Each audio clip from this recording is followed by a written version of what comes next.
Well, it took over a decade to get here, and we banked a lot of the company's future on it, but we finally made it to test screenings. I can't wait to see these kids' reaction.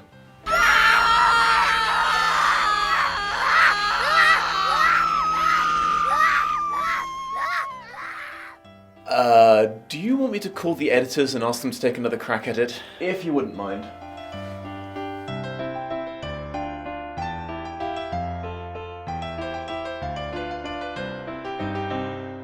Hello my beautiful watchers, and welcome to Lost in Adaptation, a breakdown of how loyal films based on books were to their source material. Lloyd Alexander was an American author, though before that he was a staff sergeant in the US Army and was briefly stationed in Wales during World War II while training with the Counterintelligence Corps, which is something I didn't personally know the Welsh were particularly famous for, but there it is. He evidently developed a passion for the local mythology while he was there because, much later in the 1960s, he went on to write a best-selling 5-part children's book series loosely based on Welsh folklore called The Chronicles of Prydain. He actually blasted them all out impressively fast, considering they're certainly not the shortest children's books I've ever read, and he managed to write and publish all 5 in less than 4 years. Loosely is definitely the word, though. Some heroes, locations, and objects can be traced to Wales, and the character names are Welsh as heck, but Alexander includes a disclaimer at the start of each book warning readers not to take Prydain as literally Wales because he takes a lot of liberties with the stories. Personal fun fact about your boy Dom, I grew up on a peninsula just to the north of Wales and my school was right on the border. I remember staring out of the window during mathematics across the River Dee and wondering if the Welsh would grant me sanctuary if I escaped and ran away there.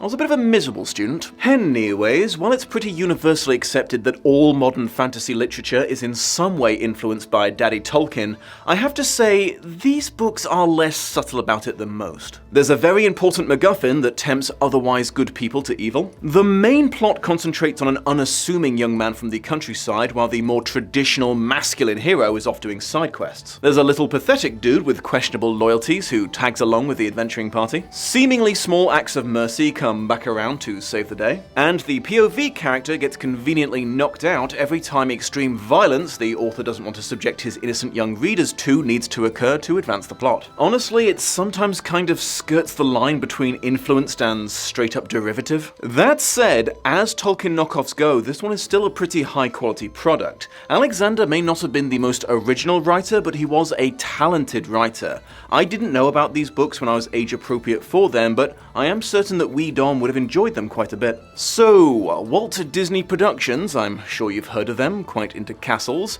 opted the rights to all 5 books in the series in 1971, but an actual adaptation didn't see the light of day until 1985, when they released a film mostly based on the first book in the series, the Book of Three, but with borrowed elements and the title of Book 2, The Black Cauldron. Said film enjoys the unfortunate reputation of being blamed for ushering in the Disney Dark Age and almost getting the animation department of the company dissolved. Though, perhaps I'm getting a little ahead of myself. As the extremely long development schedule implies, the production faced multiple setbacks, rewrites, re-edits, and changed producers, writers, directors, and artists multiple times. It was a bit of a tumultuous time for Disney. The company was still recovering from the death of their founder and namesake, and the new management had successfully driven Don Bluth, one of their most successful animators, into quitting and starting his own company that would be resplendent with blackjack and hookers. As I mentioned, after multiple other false starts, Joel Hale, another of Disney's animation veterans, eventually became the producer, and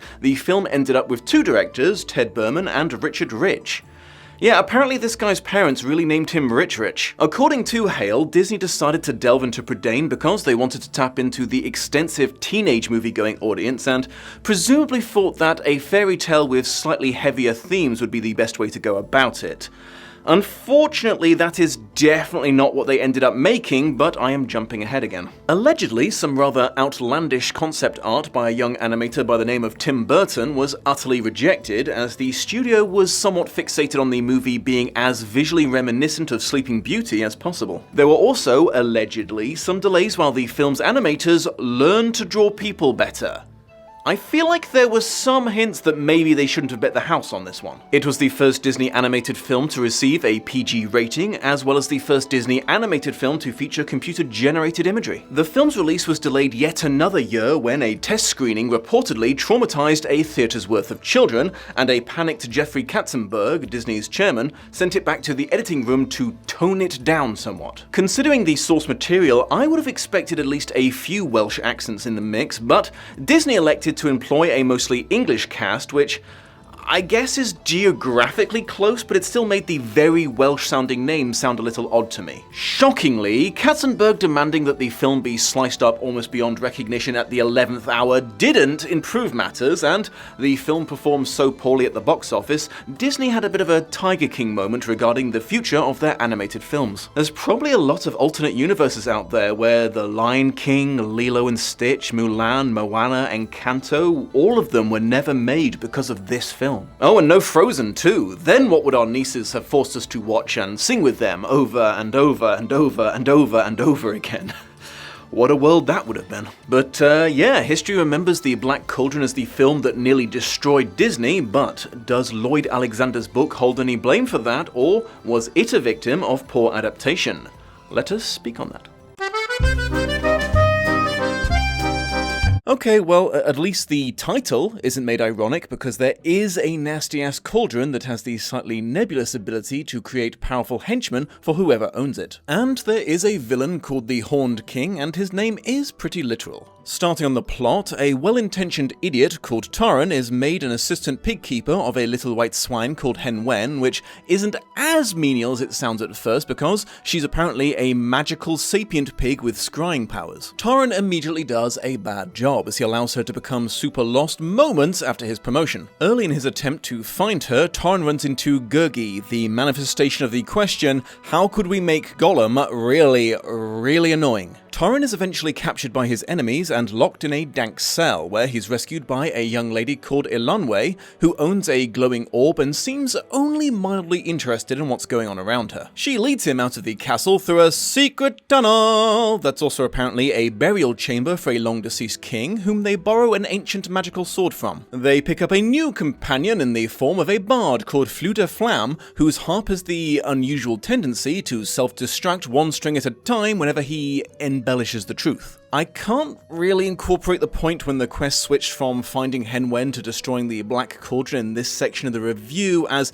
those were the main plot lines of two completely separate books, but for the sake of this synopsis making any sense, let's just assume that they're doing both, okay? The group fall into a magic whirlpool in a lake that drags them underground to the secret kingdom of the Fair Folk, where they're reunited with their highly valued pig. The story switches from the Book of Three to the Black Cauldron for a bit here, as they're directed to the house of the three witches, Ordu, Orwen, and Orgoch, where they have to negotiate a trade for the Black Cauldron with an equally magical item. They are then hit with some immediate buyer's remorse, as the witches belatedly tell them that the only way to permanently destroy the cauldron is for someone to willingly climb into it and die. And that is kind of the end of the book's contribution to the plot. Disney elected to do its own thing from here on. To the film's credit, they tried their best to recreate what an absolute gobshite Taran was. Bro may not have been competent at anything, but at least he was sexist. The problem with this particular book accuracy is written Taran slowly improves over the course of 5 novels until he's significantly more likable, but the film ends long before this turnaround, so he's pretty much still a gobshite when we leave him. A definite disadvantage to only adapting the start of what was meant to be a much longer story. Gurgi's fine. He talks in 2-word rhymes, is hungry all the time, and he learns to be heroic by the end. He was never a particularly complicated character. The little guy just wants some munchings and crunchings. There's a wild behind-the-scenes story about casting this character that involves Gary Berghoff of MASH fame getting thrown out of the building by security after 3 hours of not quite getting the voice right and getting into a fight with the directors. After that, John Berner got the role and I guess found just the right level of unintelligible for Berman and Rich. If Greg Lloyd go into Evil Castle, poor Gurgi will never see his friend again. No, never. The movie gets off to a rather rocky start by unnecessarily complicating the backstory of the titular Black Cauldron in the opening monologue, claiming an unnamed king of unsurpassed evil was thrown into it a long time ago, making it a sort of prison for him, which is a Chekhov's gun that absolutely stays unfired throughout the movie, as this mysterious royal isn't set free or even mentioned again. In the books, the Cauldron was commissioned by Arawn, who we'll come back to, from Ordu, Orwen, and Orgoth, but shortly before the start of the second novel had reneged on the agreed rental time and refused to give it back, so the witches had simply taken it from him. Casually mentioning that they'd rolled over the main antagonist of the entire series served to establish that these three were OP as fuck, and there really wasn't a chance of taking the Cauldron from them by force. Speaking of the O sisters, the film skipped over what I thought was their most interesting feature, namely that their identities seemed to be interchangeable, and they argued with each other about who was who that day and how good a job they'd done when they were each other. The film decided to just give them over-the-top personalities, which is reasonable, though I have to mention that making Orwen super horny was a choice. One advantage that the film has over the source material is the audience gets to just hear them saying Fleur de Flamme's name instead of trying to fucking read it,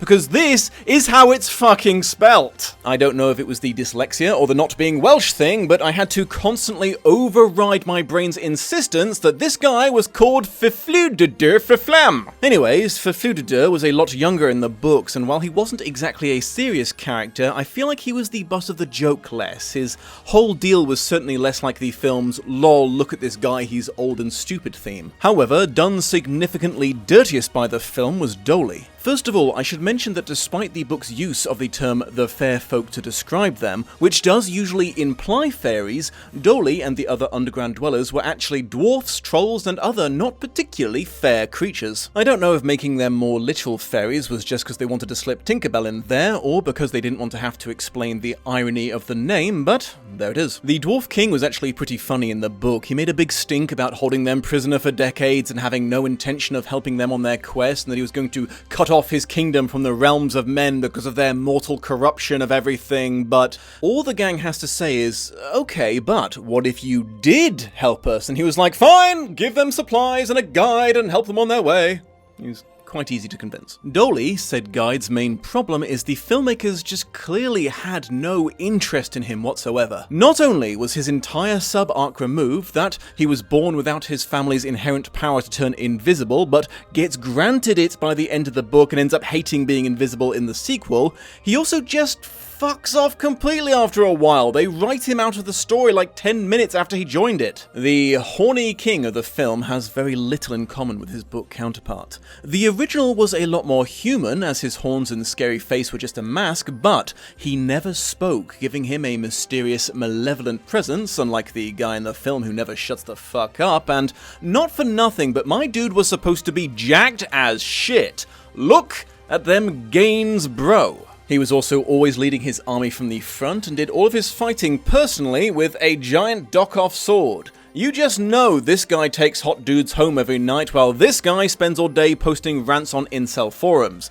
Chad, beta. Winner, loser. I think the decision in the screenwriting process that had the single biggest knock-on effect on the adaptation was the choice to conglomerate like 90% of the characters of the book into as small a cast as possible in the film. They combined dozens of important people into single entities. The villains, for example. It might surprise you to learn that the Horned King was only one of several antagonists in the book and was not even the most important one. He was like the mini-boss from the first installment. The actual overarching villain of the entire series was his boss, Arawn Deathlord, a sorcerer who once conquered all of Prydain before eventually being opposed, but still held a lot of power and wreaked havoc on neighbouring kingdoms. In a very Salvany way, he doesn't often directly feature in the books, making no appearances whatsoever in the first two, though he is mentioned constantly. Another antagonist, and one that was actually supposed to play a role in the stories they adapted into the film, was Queen Artron, a sorceress who trained and was briefly officially engaged to Auron before he betrayed and usurped her. It was her Cauldron-born who captured Taran and imprisoned him in her castle, and Elanwe was supposed to be her niece, though I think it's hinted at that she was actually just a political hostage, but that still explains how she had the run of the place and knew all the secret passages better than they did in the film. Amusingly, Elanwe agreed to help Taran escape just for shits and giggles because she was annoyed at her aunt for spanking her.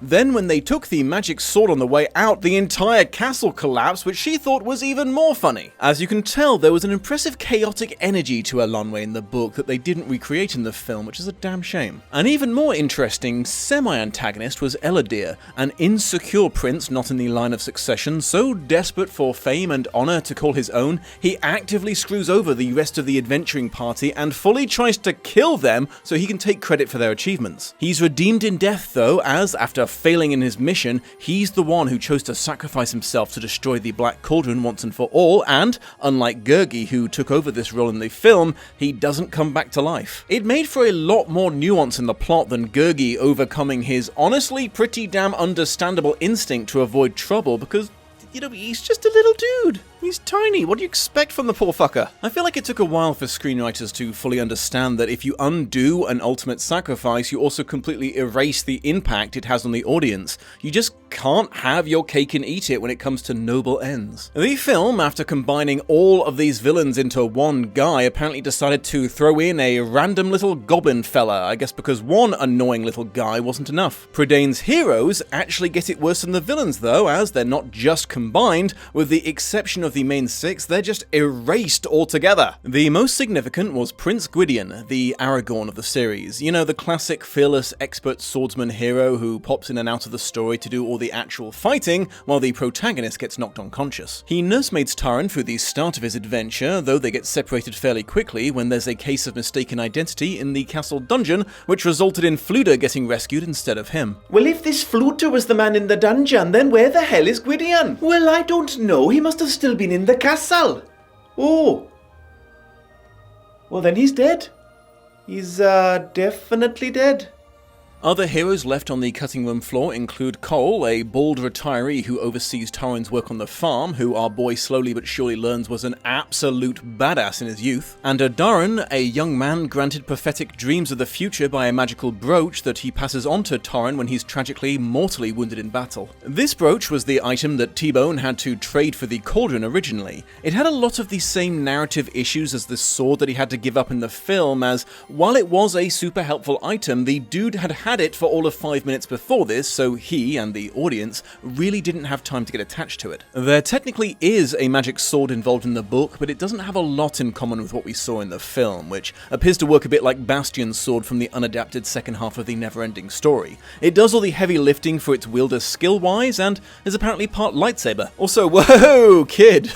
I mean, I'm not an expert, but I think you might need to adjust your grip on that thing. You know, you're holding it just slightly wrong, and for any pedants out there about to try to sword-splain half-swording to me, that is clearly not what he's doing, so shush. The sword in the book, and how it's eventually used, is a lot funnier, and BT dubs it's one of the elements of the book that can be traced back to actual Welsh myth. Elanwe originally grabbed the sword and carried it around, and she noticed that the scabbard was covered in ancient writing that roughly translated to, "You need to be a hero with royal blood to use this. Under no circumstances should you try to draw this sword if you are not the long-lost heir to a throne." But of course Taran doesn't heed this warning, so when he's squaring off against the Horned King in the climax and his own sword shatters, he tries to grab it. Now this would usually be where the hero of the story finds out that he is indeed a long-lost prince and saves the day, but in an amusing subversion of expectations, it turns out he really is as common as muck, and the sword sets him on fire! Fortunately, he's saved by the sudden return of the surprisingly not dead Gwydion, who,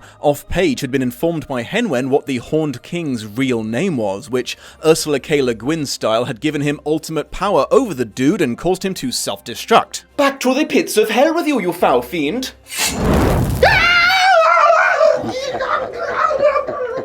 Kevin! As mentioned near the beginning of this video, the filmmakers decided to go in a less ridiculous, more horrifying direction for their final boss fight. After Gurgi throws himself into the cauldron, it apparently decides to suck up all the magical energy around it as it dies, which includes the Horned King. And, I mean, just look at it, it's tearing the fucking flesh from his bones as he screams and struggles. And remember that this was the toned down version that they made after the first much more graphic cut upset people. The Gwythaint, the airborne minions of the evildoers, were originally huge black birds, but I guess they had a bunch of old Maleficent sketches they wanted to get some use out of. There's a very important scene involving one of these bad boys left out of the film. While attempting to reach their allies and warn them about the approach of the Horn King's army, they come across a young, badly wounded Gwythaint who Dolly advises they kill, but Taran insists on helping. The bird later returns the favour by flying to Gwydion and telling him where he can find the group and save them from the horny guy,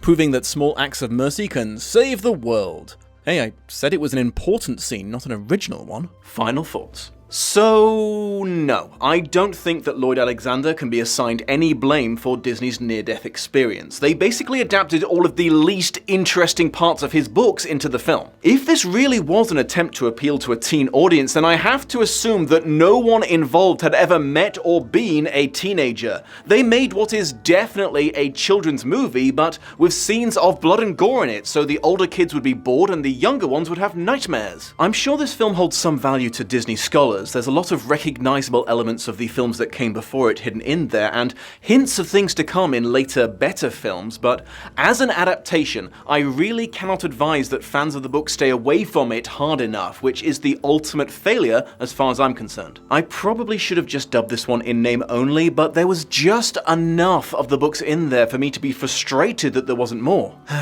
You know, now that I've covered the adaptation that started the Disney Dark Age, I think it would only be fair if I have a look at the adaptation that ended it and saved the animation department. I want to be where the people are. A huge thank you to my patrons for making what I do possible, especially the big three, April Mack, Shelby Holtz, and beloved Selphine. If you enjoyed this video and you're a Disney fan, may I recommend the Lost in adaptations I did about 101 Dalmatians and or Mary Poppins. See you next time.